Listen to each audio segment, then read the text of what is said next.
Selamat siang ibu-ibu, bapak-bapak yang hadir di sini.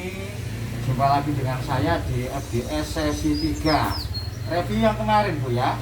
Jadi bagaimana cara memahami anak usia dini belajar. Usia dini ini buatan Mbak Dini, tangga kula niku buatan sanes.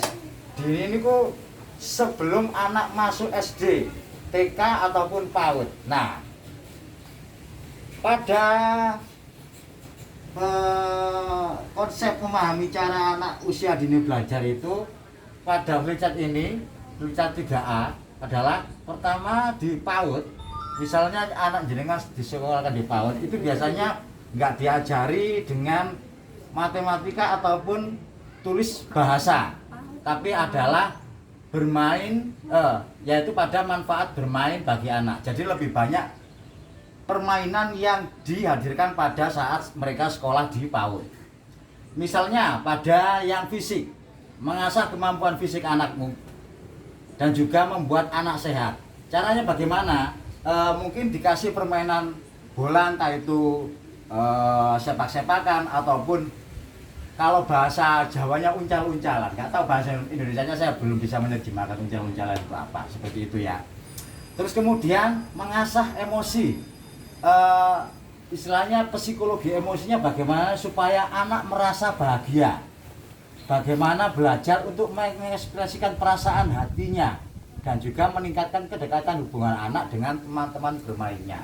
Jadi dalam penjelasannya ini adalah bagaimana mereka di PAUD itu merasa bahagia di sekolahnya, sekolah PAUD. Juga bagaimana mereka belajar untuk mengungkapkan perasaannya. Tapi bukan perasaan cinta, karena anak kecil nggak ada perasaan cinta. Perasaan cinta itu hanya Pak Habib saja, ya. Nah, jadi bukan perasaan bagaimana saya sedih, bagaimana saya senang bertemu dengan teman-teman saya pagi hari ini, bagaimana saya bisa bermain dengan teman-teman saya sehingga hubungan anak dan teman bermainnya itu baik, ya. Bila anak-anak pasti nggak bisa dihindari, ibu nggih pasti wonten tukaran ya. Namanya lari-alit anak kecil pasti wonten. Tapi bagaimana cara mereka, baik itu guru ataupun orang tua itu kerjasama, istilahnya bukan lapor-melapor, saling komunikasi ya, supaya apa? Anak bisa merasa bahagia di sana, kerasa mengekspresikan perasaan bahagianya, juga kedekatan hubungan anak dengan teman bermainnya, supaya tidak, kalau bahasa Jawa itu tukaran, kalau bahasa Indonesianya dan Sundanya itu bulut. Ya. Terus bagaimana mengasah cara berpikir, memberikan pengetahuan baru. Jadi kalau di rumah itu tidak hanya terbatas pada orang tua saja, tetapi guru PAUD itu diberikan pelajaran khusus waktu kuliahnya ataupun sekolahnya, sehingga bagaimana mereka bisa memberikan cara pengetahuan baru bagi anak supaya bertahu. Misalnya di sini digambarkan dengan bermain congklak ya, karena anak kecil mungkin belum tahu bagaimana cara main congklak, jadi diajarkan dengan cara bermain. Kemudian belajar menyelesaikan permasalahan, misal dikasih puzzle misal Bobo Boy ataupun Hello Kitty, gambar Hello Kitty ataupun Doraemon, tinggal dipasang-pasangkan. Bagaimana supaya mengasah otaknya agar lebih cerdas sebagai persiapan mereka mau masuk SD atau TK, seperti itu. Kalau yang PAUD ataupun TK. Kemudian belajar membuat keputusan. Kalau keputusan ini mungkin merupakan satu bagian dari menyelesaikan permasalahan. Kemudian mengembangkan kreativitas anak, bagaimana otak kiri dan otak kanan itu seimbang. Kalau otak kiri kan secara umum bagi Ibu ini kan biasanya kan logika, berpikir matematika. Kalau otak kanan kan kreativitas. Bagaimana meningkatkan kreativitas supaya sama itu imbang antara otak kiri dan otak kanan. Gitu. Ya. Menyelesaikan puzzle juga logika, jangan otak kanan gitu. Oke. Lanjut pada yang sosial, yaitu memberikan kesempatan mencoba hal yang baru agar anak mampu menyesuaikan diri dalam masyarakat. Jadi dalam sekolah dini, manfaat bermain bagi anak adalah memberikan kesempatan mencoba hal yang baru agar anak mampu menyesuaikan diri dalam masyarakat. Ini berhubungan dengan yang tadi, emosi, meningkatkan kedekatan hubungan anak dengan teman-teman bermainnya. Itu. Kemudian pada bahasa, mengembangkan kemampuan berbahasa dan komunikasi. Pastinya yang dipakai di PAUD itu bahasa Indonesia. Karena di sini kan kebanyakan bahasa Jawa atau Madura, bahasa daerah kalau di rumah. Nah, di PAUD atau di TK itu dilatih untuk bisa berbahasa nasional Indonesia supaya lancar berbahasa Indonesia, agar mereka tidak kaget pas waktu masuk SD, biar nggak bingung ketika diberikan materi oleh guru, mereka bisa menerima pelajaran yang diberikan oleh guru pas waktu SD ataupun TK. Ya, ini sebenarnya persiapan aja dengan cara bermain buat mawon. Ya, ada lagi pertanyaan ibu-ibu, mungkin terlalu rumit atau gimana? Monggo. Berapa waktu yang tersisa? Sudah paham, Pak. Sudah paham. Sudah paham, nggih? Sudah paham. Sudah.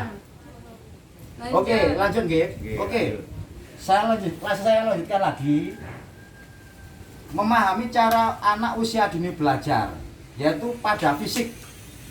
Mengasah kemampuan fisik anak tadi agar senang, nggih. Kemudian pada segi emosi agar anak merasa bahagia, belajar mengekspresikan perasaan, hatinya itu Riang. diekspresikan riang, ya. Riang. Kemudian meningkatkan kedekatan hubungan anak dengan teman-teman bermainnya tadi.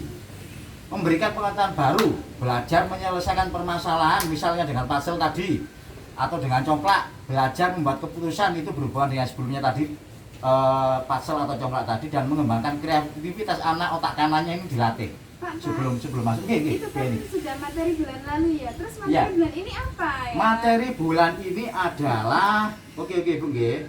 Ibu ini sangat anu sekali nggih. Eleng sekali, tegas sekali. Waktu saya senang sekali punya KPM kayak gini, Pak. Mantan istrinya lurah. Iya, istrinya juga lurah. Mantan. Lurah Lodruk nggih. Sembarangan. Lurah Lodruk nggih. Kalau materi yang sekarang adalah membantu anak sukses di sekolah, ini adalah harapan orang tua semuanya ini. Iya, Masya Allah. Semuanya pasti ingin anaknya pintar, cerdas, dan juga tegas, emosi maupun logikanya. Anak saya sukses, Pak, di sekolah, Pak. Sekolah mana sampean? MI kemarin dapat sepatu 2 Loh. bawa pulang. Itu Iya. Hebat ya. sepasang atau beda-beda? Beda-beda, Oh, beda-beda. dapat 2 sih. Oh ya, pasti itu salah anu Pak, pas pulang itu di masjid waktu peragaan sholat salah ngambil itu Pak. Biasanya gitu, nggih. Sukses, Pak ya. Sukses, termasuk sukses Pak. Itu otak kanannya yang main. Otak kiri itu karena sudah meninggalkan sekolah, akhirnya nggak main logikanya, akhirnya keliru sandalnya. Oke, saya teruskan. Sesi berikutnya Bu Eni yang jenengan tanyakan tadi adalah membantu anak sukses di sekolah. What timing is it? Kemudian Wes. penjelasannya adalah bagaimana membantu anak sukses di sekolah supaya mendapatkan pendidikan yang merupakan hak bagi seluruh warga Indonesia, khususnya anak-anak Indonesia, yaitu pendidikan formal yang dapat diterima pada lembaga pendidikan sekolah, baik itu PAUD, TK atau dan sekolah seterusnya, sehingga orang tua yang pastinya menginginkan anak-anaknya sukses di sekolah. Ada tamu. Oke, saya akhiri juga sampai di sini. Wassalamualaikum warahmatullahi wabarakatuh.